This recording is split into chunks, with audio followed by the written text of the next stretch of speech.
Welcome to Chess-Delic. This is Grandmaster Karel van der Weide with a second lecture on the Wolga Gambit. So in the first lecture we discussed some lines in the Final Chateau variation, which were quite okay for black.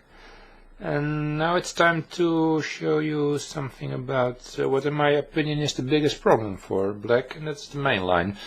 Like in all variations, the main line is the biggest problem for black. So let me show you how it goes. It goes d4, knight f6, c4, c5, d5, b5, exchange on b5, a6, taking a6, g6, knight c3, bishop a6, e4. Bishops are exchanged on f1, d6, knight f3, bishop g7, g3, castle, king g2, knight b7, rook a1. Okay. So let's see what happened. White grabbed the pawn. He put his king quite safely on g2, and he is ready now after rook e1 to push e5 in order to destroy the black pawn chain. So what should black have in return? Yes, in the Wolga, of course, black mainly plays for these semi-open files against backwards pawn on a2 and b2. And maybe there's some slight advantage in development because bishop is undeveloped here. But we see that when white plays this well, this shouldn't play an important role. Once for New in Chess yearbooks, I wrote an article about this position, and I called it article. The title was "The Good, the Bad, and the Obvious." The good being the move Queen a5, and the bad being the move Rook a6. Queen a5 the good, Rook a6 the bad, and knight g4 the obvious.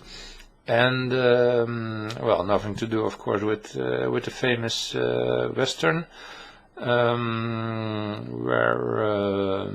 it were, of course, Clint Eastwood and Lee Van Cleef and this Mexican, which name I forgot. But okay, to be full and be precise about this position, there also is the move knight b6, which I once played, and that was just. This is just to prevent e5, because d5 now is attacked three times, so it is not possible to push e5 without punishment. Okay, but knight b6 further is very passive move. There is no point behind it. It was a game against German master Niklas. Played h3. Okay, maybe more actively can be played, no problem. Queen d7. Again, yeah, Queen c2 he did. e6, which was also the main motive of playing Queen d7, to get some mobilization. So Niklas took it on e6 and played e5, which was very logical to destroy my pawn chain. And I played my knight to d5, and here he went wrong. There are two ways, in fact, for white to get advantage.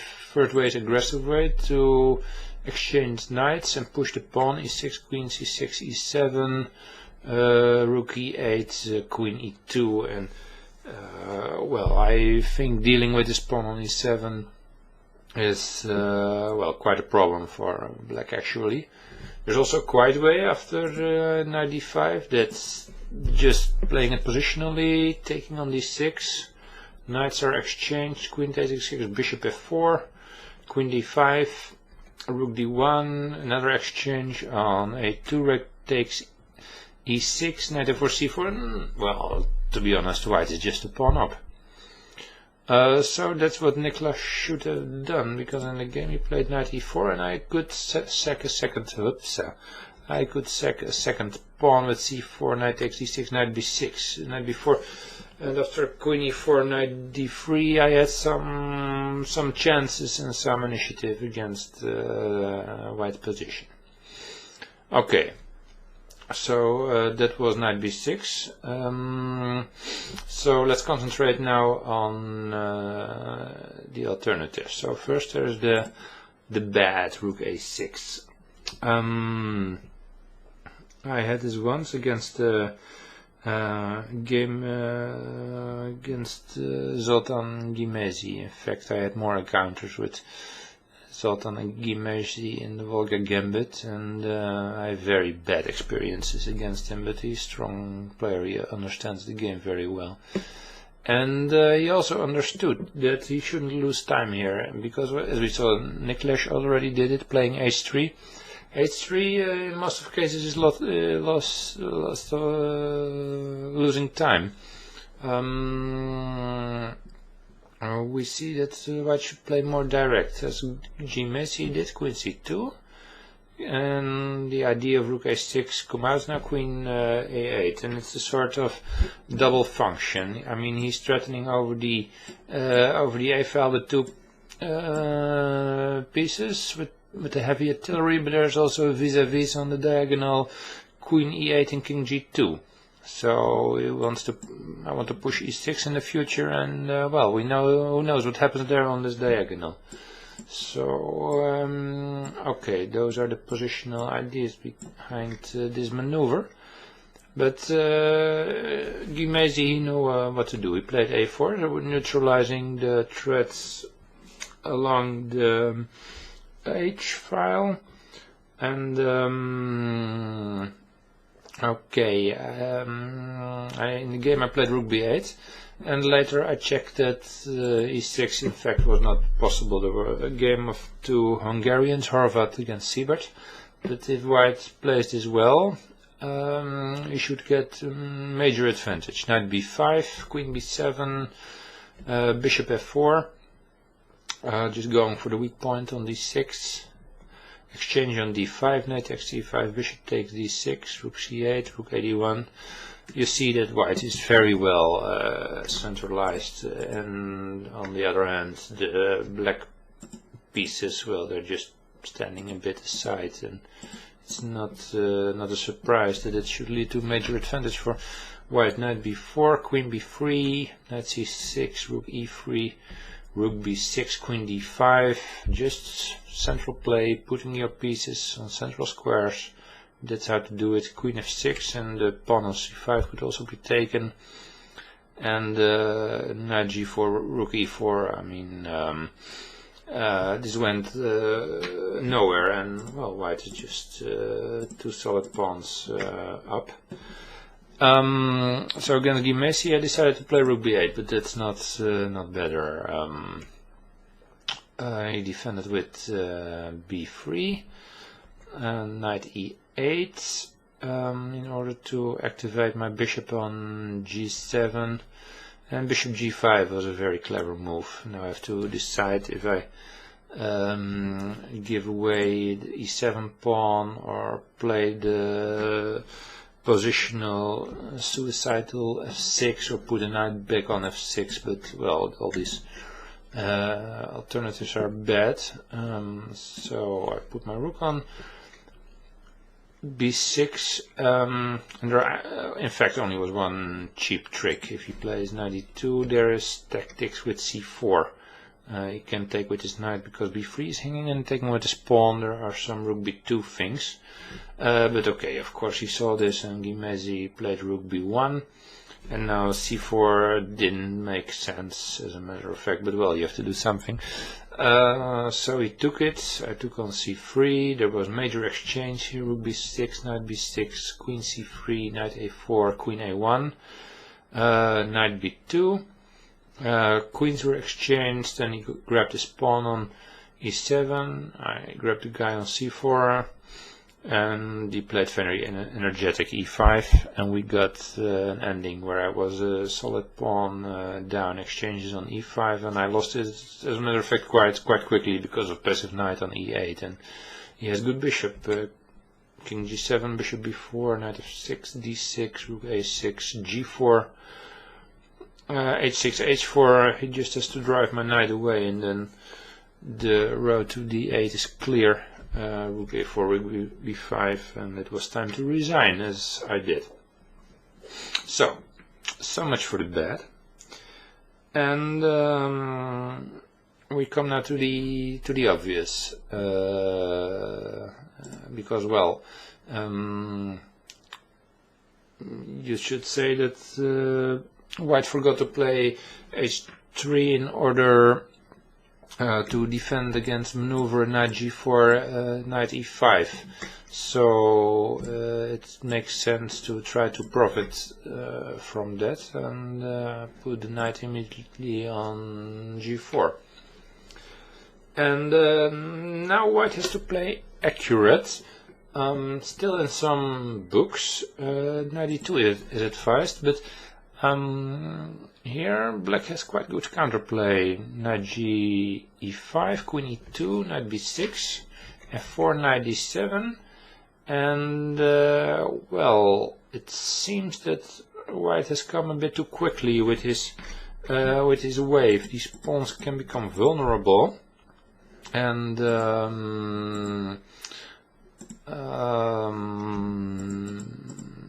well, knight a4 may be a threat, so main line is here a4, and it appears like in game of Atelier against Mitton that rook a5 might be a good move here to, well, in order to play, to block the pawn who was threatening to push further, and also play queen e8 in the future, attacking the guy. So knight e2 in this position might not be best, but I think queen e2 is the most solid move here for White, and then it's let's say impossible to prove equality. So games usually go queen a5, now knight d2, now it's a different story. So there are some tactics, because it looks like Black winning his pawn back, but there's immediate knight c4. Queen a6, now White takes back on c3, knight e5, knight gets exchanged, now very strong, because there is some game's tendency to exchange queens first, but it's important to play bishop a6 first. And yeah, it appears that Black, despite some play and despite backward pawn and despite some squares for his knight, variations doesn't prove equality. Let's say if queens are exchanged, rook takes, rook b8, f4, and just pushing e5 or something like that.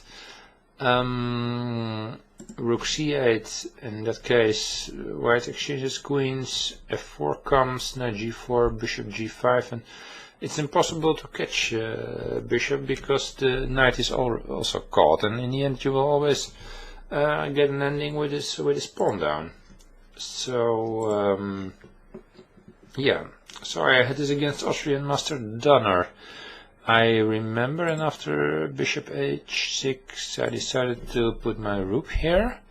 So he exchanged queens and he played very strongly his rook to b1, because I cannot win this pawn back on a2. There are some jokes on last rank. And well, maybe my best chance here was to get a rook ending with a pawn down, but it's well, I didn't have the appetite for that. It's like this: rook b8, rook b7, knight g4, bishop f4, king f8, rook b2, rook a3, rook g2, knight e5. Bishops gets exchanged against knight, but White just comes with his king in order to protect the weak pawn on c3. Rook a4, king e3, and you're just in time. Rook c4, king d3, and in the end White will get something organized to free his rook on a1, maybe get counter attack against weak pawn on c5 with, I don't know, rook b1, rook b5 or something. But I mean, no, this is not this is not very attractive for black to play in this way, and as we will see, the whole opening is not very attractive to play. So, oops, I'm a bit far. We're going to rook b1. I decided to exchange a couple of rooks here, and well, yeah, but now the guy comes with his pawn. What can you do? f6. Now he has to get his bishop safe, because otherwise it will be captured. But okay, Master Danner has played more chess games, so he knew he had to free his bishop. Bishop c1.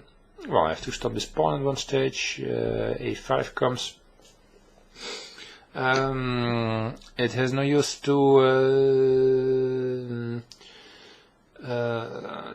try to collect this a5 pawn. There were some tactics: knight c4, rook a4, knight a5, and he pushes c4 and bishop d2, and I lose this guy on a5. So g5 I played, and f4 came. Oops. f4, a couple of pawns were exchanged. Knight d3, he kept his bishop. Knight d2. Yes, and here he very strongly decided to give up a pawn in order to protect his passed pawn for the rest of his life. I took it, bishop c3, knight e3, king f3, knight c2. I tried to disturb something, but there is nothing to be disturbed. Rook a4, took f5, king f7, king e4, king e8. Yes, here he forced exchange of this knight. Knight d4, bishop takes, pawn takes, king takes, king d7, and here very strong king e4. In next move he will play f6 and king f5, and he will just walk straight into my position. So that was the moment to resign. As you see, this already was the second very unattractive ending to play with a pawn down, and there are more unattractive endings to follow, even after the good queen a5. Yes. So this is recommended as being best move for black here in order to mobilize as quickly as possible. Unfortunately, this runs straight into the active e5. Which breaks down the white pawn chain. So now g4, and there is exchange ones on d6, and now very simple bishop f4, and not as the lightning champion Manuel Bosboom once played against me, rook e4. This doesn't make that much sense. Black can play his obligatory moves, knight e5. Couple of knights exchanged, bishop g5, rook b8, rook a4, queen b6, and in the end it seemed that it just helped black to mobilize. Queen a6, knight b5, rook b8, a4, c4, and I'm getting knight d3 in. Maybe black is already better. I mean, after knight d3 it's almost impossible to defend pawn on b2. So but just play it sound and simple. Bishop f4, just develop, just attack the weak guy back there. Rook b8, just protect it on b2. There is no need to go into all sort of chaos with bishop d6, rook b2. Queen a6. And now a very important maneuver, rook c1. I mean, if white manages to get his second rook on the rank, he has well, he just has the whole whole rank defended. So there's not much to do then for black. So knight e5 now is the move, and there was massive exchange on e5, first knights, and now bishop. And in some books this is advised as being completely playable for black, but it is of course nonsense. If you've seen databank games of Gurevich or Karpov, white is just playing this in slow motion, some rook c2 or whatever. And this is not a way to build an opening repertoire, because an opening repertoire You have to search for a way to get some advantage with white and some equality or fighting equality with black. And I mean, this is an ending you can only lose. To quote Jonathan Rawson again, how many results are you playing for? Here with black you are playing for a draw or for a loss, and you should play for 3 results and not for 2. And you should ask, I mean, in modern chess we also have to win with black, and it's no way you will beat the weaker guy here with black unless very severe mistakes will be made. So if you want to have a solid base for opening repertoire, you should not choose the Wolga main line, or I mean the Wolga Gambit, because in the main line there are all sorts of troubles. So let it hopefully be a warning and a lesson to you, and I hope you enjoyed it, and see you next time.